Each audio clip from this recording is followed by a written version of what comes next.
hermanas, hermanos, agradecer en primer lugar al Señor la oportunidad que me da de ser parte de este trabajo. No es fácil abordar temas como estos, pero creo que es importante así que se puedan conocer, podamos informarnos y poder hablar al respecto. Voy a pedirles en primer lugar que puedan inclinar sus rostros y oramos al Señor. Bendito Dios, gracias te damos en primer lugar porque aún no teniendo mérito alguno, tú has tenido misericordia de nosotros y hoy día gozamos de una tremenda bendición que es el llamado a tus hijos. Gracias Señor porque nos permites también servir en tu obra. Ayúdanos para que nuestra responsabilidad, Señor, la cual hemos entendido por medio de tu palabra, la cual nos has dejado, Señor, podamos ser efectivos en ella y que es ser luz en medio de las tinieblas. Sí. Padre, ahora te pedimos de manera especial que nos guíes en la exposición de este tema, que lo que aquí se trate, Señor, sea para que podamos comprender, Señor, sobre toda esta situación que hoy día nuestra sociedad, nuestro mundo está viviendo y cómo Satanás, Señor, como río se está viniendo con todas estas cosas y nosotros debemos estar alertas, Señor, y defender tu palabra, Señor, defender las verdades que tú nos has dejado ante este mundo, Señor, que se ha olvidado de ti y nosotros, Señor, seamos esa luz que pueda brillar en medio de la oscuridad. Lo pedimos en Cristo Jesús, nuestro Salvador. Amén. En la sociedad de hoy, la homosexualidad y las nuevas tendencias sexuales son uno de los temas más candentes y debatidos en diversos medios. La televisión, el cine y otros medios de comunicación están tratando de convencernos de que estos son simplemente otro estilo de, yo diría un estilo alternativo de vida. Más aún, la Iglesia muchas veces, con frecuencia, responde con un silencio. Tal vez muchos han pensado que toda esta discusión y argumentación con el tiempo se aclararía y establecería la verdad sobre este tema, pero lamentablemente no ha sido así. Debido a las diferentes visiones del mundo que compiten hoy, en día que las voces de la razón han sido silenciadas y difamadas y donde existen muchas interrogantes, naturalmente reina la confusión. ¿Qué es la homosexualidad y las nuevas tendencias sexuales exactamente? ¿Cómo los hombres y las mujeres desarrollan atracción hacia el mismo sexo? ¿Cuál es la verdad sobre esto? Es preciso derribar los mitos, aclarar los mensajes confusos y promover el entendimiento y la compasión por las personas que luchan por el problema de la atracción, principalmente hacia el mismo sexo. Muy poco ha sido publicado sobre las raíces y las causas, en este caso de lo que vamos a tratar, principalmente que es el lesbianismo en estos últimos años. Se le atribuye este vacío al nacimiento del movimiento moderno de los derechos de los homosexuales de finales de la década de los 60. En este periodo, las comunidades científicas y psicológicas comenzaron a deshacerse del conocimiento tradicional de las causas del desarrollo de la homosexualidad y de su tratamiento. Lo primero que nosotros debemos hacer es, en primer lugar, definir lo que es la homosexualidad. Según el diccionario de la Real Academia Española, lesbianismo es homosexualidad femenina. Por lo tanto, es preciso definir qué es la homosexualidad. Sin embargo, al buscar el significado, dice que la homosexualidad es simplemente, primero, inclinación hacia la relación erótica con individuos del mismo sexo y luego práctica de dicha relación. Y eso es todo. El doctor Lawrence Harterer da una explicación más completa de la homosexualidad, aunque la definición es más apropiada para los hombres que para las mujeres, nos da unas bases esenciales para su comprensión. Es una persona motivada en su vida adulta por una prevaleciente y clara atracción erótica hacia miembros del mismo sexo y que por lo general no necesariamente participa abiertamente en relaciones sexuales con ellos. La homosexualidad femenina es más compleja. Starla Haller dice que el lesbianismo incluye a todas las mujeres cuyas atracciones sexuales y emocionales son satisfechas por mujeres. Annie Polk, ex miembro de la Junta Directiva de Exodus Internacional y autora del libro Restaurando la Identidad Sexual, que también fue lesbiana, dice que la homosexualidad femenina se caracteriza por la atracción emocional y sexual hacia el mismo género y puede que incluya o no interacción sexual con otra mujer, la participación en la subcultura lesbiana o en las fantasías con el mismo sexo.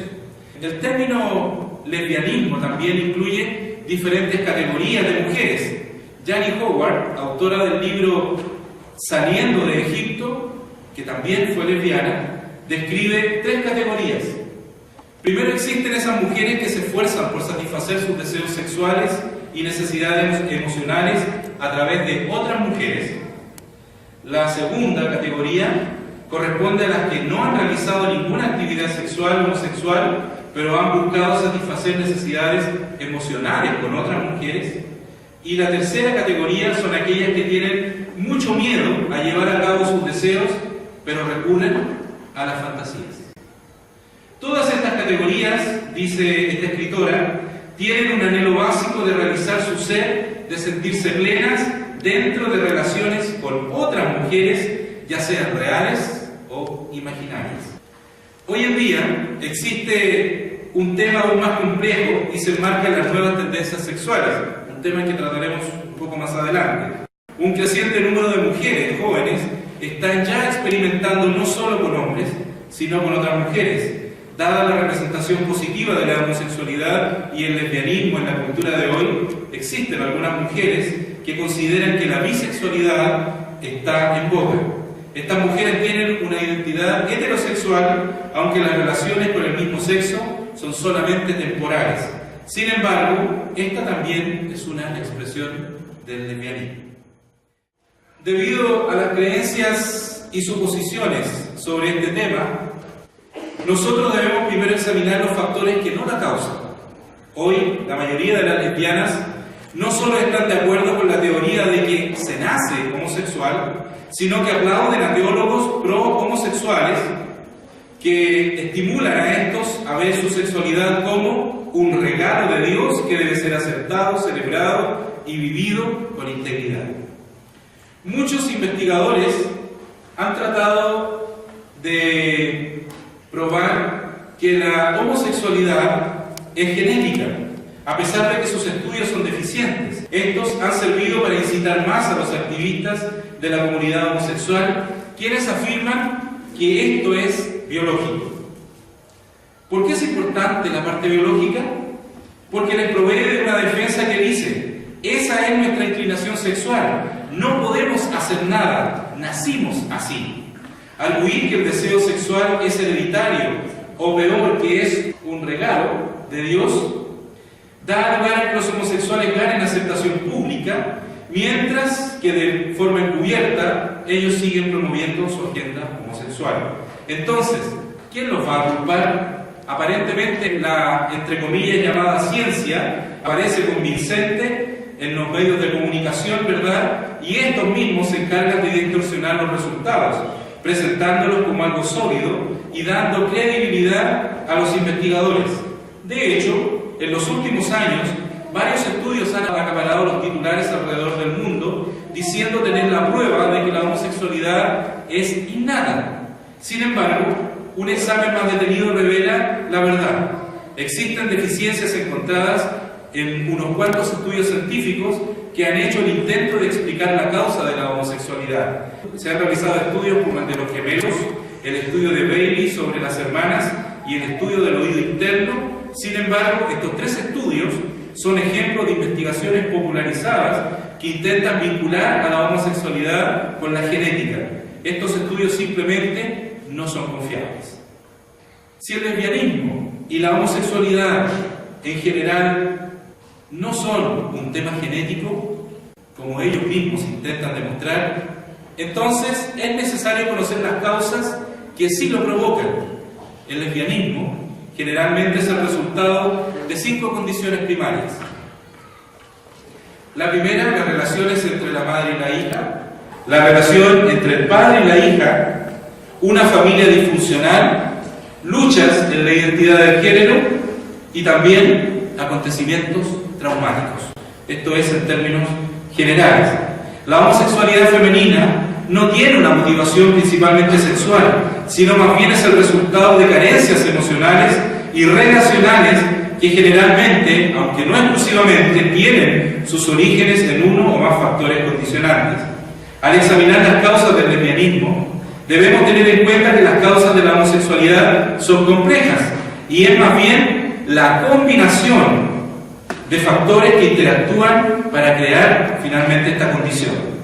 Es demasiado simplista atribuir indebida importancia a un factor único. Los factores condicionantes mencionados aquí, así como también otros no mencionados, pueden destruir la percepción saludable de una joven de lo que significa realmente ser femenino. Por ejemplo, traumas físicos, abuso sexual, incesto, violación, trauma emocional, el abandono, el rechazo, la insatisfacción, falta de atención, abuso verbal, falta de protección, los roles de los padres que han sido distorsionados, una madre incapaz de proporcionar el cuidado y la debida atención, o que la hija así lo percibe, un padre que es incapaz de cumplir con el rol de protector, o que también la hija así lo puede percibir, un ambiente familiar no saludable, donde cualquier disfunción causa que la niña perciba el mundo como algo inseguro y amenazante, temperamentos también de la personalidad, de inseguridad, ser solitario, pasivo, etc., desintegración del concepto de sí misma, apodos puestos por los compañeros, lo que significa el acoso, miedo de o incapacidad de relacionarse con el sexo opuesto, influencia de los medios de comunicación, de la cultura, de la escuela y por supuesto también de influencias espirituales negativas. Todo esto que se ha descrito como principales componentes que pueden causar la tendencia lésbica no son otra cosa que la falta de valores y principios que no han sido establecidos en una familia. Una madre que no cumple con su rol o un padre que no sabe ser el líder de su familia y descuida el trato con los suyos, una familia que no funciona con principios y valores claramente establecidos, expresa fácil el surgimiento de toda esta problemática. En consecuencia, nos asiste la necesidad de volver nuestra mirada a las Escrituras, donde sí encontramos claridad en cuanto a principios, valores y la integridad moral que debe tener el entorno para que una mujer pueda desarrollarse saludablemente. ¿Qué dice la Biblia al respecto? Este punto puede carecer naturalmente de importancia para todas aquellas personas que no reconocen autoridad moral a la Biblia, y será también de importancia relativa para quienes, aun confesando ser cristianos, la Biblia ha dejado de ser para muchos, o mejor dicho, la rechazan abiertamente. Por la influencia de teologías liberales hoy día, la Biblia ha dejado de ser para muchos esa norma de fe y de práctica que fue enseñada por los reformadores. Con sofisticados razonamientos se niega su validez y su capacidad para guiar al hombre y a la mujer de esta época en sus decisiones éticas.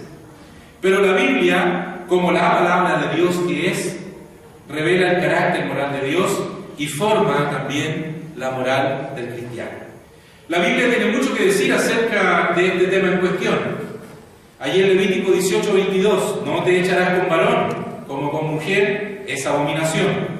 Y cualquiera que tuviera ayuntamiento con varón como con mujer, abominación hicieron. Entrambos han de ser muertos, sobre ellos será su sangre. Y 1 Corintios 6:9-10, ¿no sabéis que los injustos no poseerán el reino de Dios?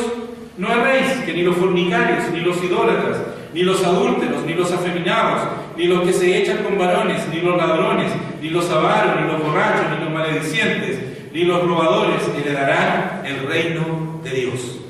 Para quienes persisten en reconocer y aceptar el lesbianismo, argumentan que aquí, en estos pasajes bíblicos, simplemente aluden o se alude a una única y exclusiva razón que es hacia los hombres, y que no es correcto intentar forzar estos pasajes en contra del lesbianismo.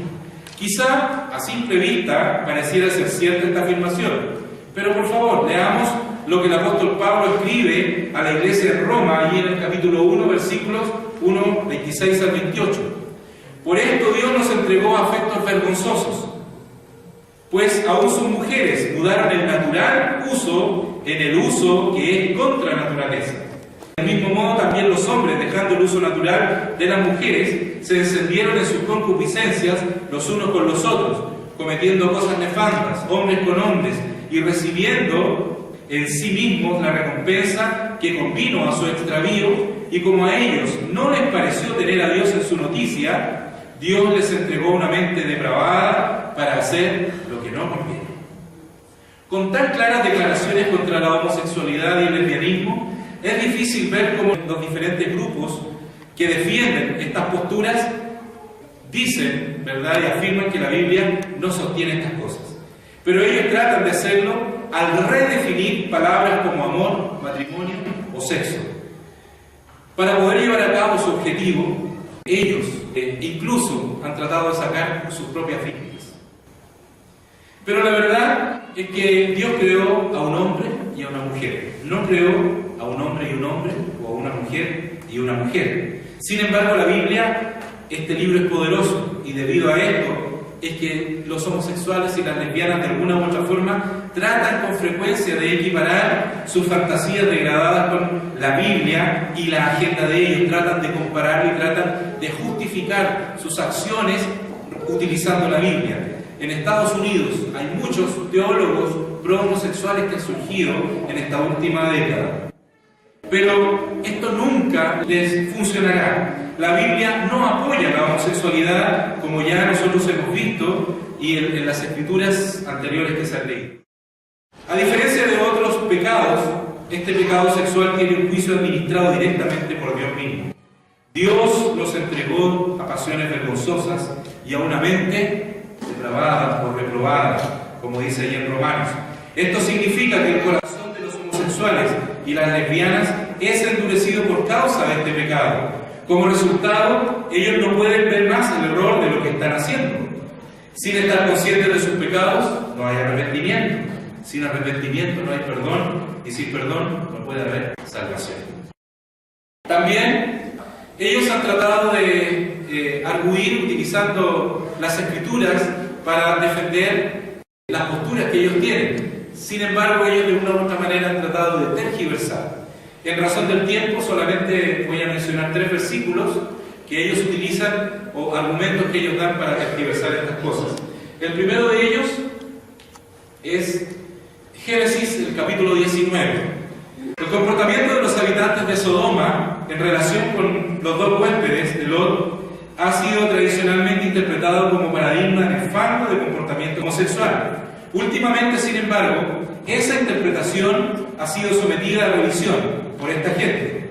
En opinión de algunos comentaristas homófilos, no hay suficiente base en el relato bíblico para afirmar que los habitantes de Sodoma eran homosexuales y que por tal condición fueron condenados. El pecado de ellos o de aquellos hombres no fue la homosexualidad, sino fue la inhospitalidad. Eso es lo que ellos dicen. Lo que pretendían de los 2 forasteros no era tener relaciones sexuales con ellos, sino conocerlos, saber quiénes eran y si podían fiarse de ellos. Pero con lo violento de sus exigencias, violaban las reglas de la hospitalidad sagradamente observadas en aquella época. Eso es lo que ellos argumentan. Este fue, por lo tanto, el delito que cometieron. Pero esta interpretación resulta inaceptable por lo frágil de su elaboración. Ignora que el verbo conocer se usa en otros textos bíblicos para expresar la práctica de relaciones sexuales. Que este es el sentido de la palabra justamente que se menciona allí en Génesis 19:5, también se deduce sin lugar a dudas del ofrecimiento por parte de Lot de sus propias hijas, como lo menciona el versículo 8. En este versículo se usa el mismo verbo conocer con una clara connotación sexual. Por otro lado, resulta floja la observación de que en referencias posteriores al pecado de Sodoma en el Antiguo Testamento no se menciona explícitamente la homosexualidad, pues el silencio o la omisión nunca tienen un carácter suficientemente demostrativo. Mucho más peso tienen las referencias del Nuevo Testamento en las que se habla de la nefanda conducta de los malvados, como lo menciona Pedro, o que habían seguido la carne extraña, como lo menciona Judas 7, expresado de otra forma, habían fornicado e ido en pos de vicios contra la naturaleza o contra la naturaleza. También está Romanos 1, 26 al 27. Este es uno de los textos bíblicos que más enérgicamente denuncian la homosexualidad como una aberración contraria a la voluntad de Dios. Tal denuncia era necesaria en días de Pablo si los cristianos habían de vivir conforme a la santidad a que eran llamados y no según las costumbres licenciosas que prevalecían en la sociedad grecorromana de aquella época. Una de las costumbres era precisamente la homosexualidad, específicamente entre varones, puesto que el lesbianismo en aquella época existía pero gozaba de menos aceptación en la sociedad. Los césares dormían con artistas, los reyes dormían con soldados, los senadores en aquella época dormían con esclavos. De hecho, Tácito, historiador, refiere el caso de un prefecto que fue asesinado por su esclavo, celoso de las relaciones que el primero había tenido con un hombre prostituto. Era algo común en aquella sociedad, lo mismo las mujeres, pero en menor cantidad. Pero el contexto en el que debemos situar las aseveraciones de Pablo no es en el social, el fondo histórico, sino en el teológico, tal como aparece allí desde el capítulo 1, versículos 19 al 23, como hemos indicado antes. En el pensamiento del apóstol Pablo, las cuestiones morales están relacionadas con, y en cierto modo subordinadas a, lo que es la amartología, es decir, la doctrina del pecado. Para él, la homosexualidad no es un fenómeno aislado, forma parte de la situación de desorden creada por la irrupción del pecado en el mundo. Aunque los hombres y las mujeres podían haber conocido a Dios por su revelación natural, siguieron el camino dictado por la vanidad de sus pensamientos y cambiaron la gloria de Dios incorruptible en semejanza de imagen de hombre corruptible, cambiaron la verdad de Dios por la mentira, como lo mencionan los versículos 23-25. Después, las mujeres cambiaron el uso natural por el uso que es contra la naturaleza, y de igual modo también los hombres, lo menciona el versículo 26. El cambio inicial de la relación del hombre con Dios por causa del pecado y su revelación dio lugar a profundos cambios en las relaciones también del hombre consigo mismo y con sus semejantes. A la inversión del culto, es decir, que en vez de adorar a Dios, adoraron criaturas, siguió la inversión en diversos planos del comportamiento humano, pues en vez de poner a Dios en el centro de la vida, el hombre se puso a sí mismo, dominado por el narcisismo y el ansia incontrolada de placer. En todo ello, ve Pablo una manifestación del justo juicio de Dios. Él no entra en disquisiciones o divagaciones acerca de las causas de la homosexualidad. Simplemente, la homosexualidad o el lesbianismo era una alteración del orden original establecido por Dios, y por consiguiente esto era reprobable. También está Primera a los Corintios, capítulo 6, versículos 9 al 11. No los voy a leer por ser más extensos, y yo creo que ustedes en su casa después los leerán más detenidamente.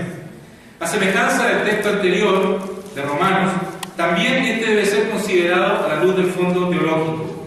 Pablo parte del concepto del reino de Dios, que aquí, como en otros textos del Nuevo Testamento, aparece sí en una perspectiva escatológica, pero al mismo tiempo con implicaciones éticas que son para el presente. Es una herencia a disfrutar, sin duda lo que Pablo aquí nos dice en el futuro, pero también es cierto que Dios, como lo menciona Colosenses, nos ha trasladado, nos ha movido, cierto, y que esto ya es un hecho, de la potestad de las tinieblas, ¿a dónde? Al reino de su amado Hijo, nos dice Pablo escribiendo a los Colosenses. Es decir, esta herencia ya podemos disfrutar de lo que significa haber salido de las tinieblas y haber sido, como lo dice Pedro, traído a la luz admirable. Y ahora bien, el reino de Dios, naturalmente, no puede estar separado de lo que es la justicia. Mateo nos dice, buscad primeramente ¿qué cosa? No dice solamente el reino de Dios, el reino de Dios y su justicia. Estos dos elementos están juntos. Y esa justicia ha de manifestarse en la vida de aquellos que son parte del reino, es decir, de los creyentes. En consecuencia, en el sentido moral, el reino es ya una realidad en la vida de quienes son parte del reino de los cielos. Por eso, en tal vida no cabe nada contrario al orden moral establecido por Dios. Consecuentemente, dicen, ni los fornicarios, ni los idólatras, ni los adúlteros, ni los afeminados, ni los homosexuales heredarán el reino de Dios.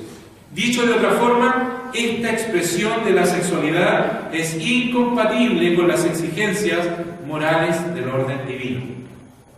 Dato importante en el texto que estamos considerando es la experiencia liberadora de algunos de los corintios a los cuales Pablo dirigía su carta. En otro tiempo ellos también habían practicado la homosexualidad, pero por la fe en Cristo habían sido lavados, santificados, justificados en el nombre del Señor Jesús y por el poder del Espíritu de Dios, ¿verdad? Por lo tanto, con mucha seguridad podemos afirmar que no es cierto que la condición de homosexual o la condición de una lesbiana sea irreversible. Por la gracia y el poder de Dios es posible la reorientación sexual para alcanzar el plan establecido por nuestro Creador. Otros pasajes del Nuevo Testamento, 1 Timoteo 1, 8, 10, 2 de Pedro 2, 1, 22 y Judas 7, vienen a confirmar lo expuesto en los anteriores. Podemos pues afirmar que la enseñanza bíblica se opone radicalmente a cualquier intento de justificar la práctica homosexual o lésbica, donde justamente muchos intentan obviar o tratar de tergiversar todo esto. Resumiendo la postura bíblica, considerada la homosexualidad desde el punto de vista bíblico, no cabe duda de que su práctica es condenada tajantemente. Constituye un intento de subversión moral al tratar de sustituir el orden sexual establecido por Dios por unas relaciones sexuales contra la natura, lo que pone de manifiesto la insumisión humana a la soberanía de Dios.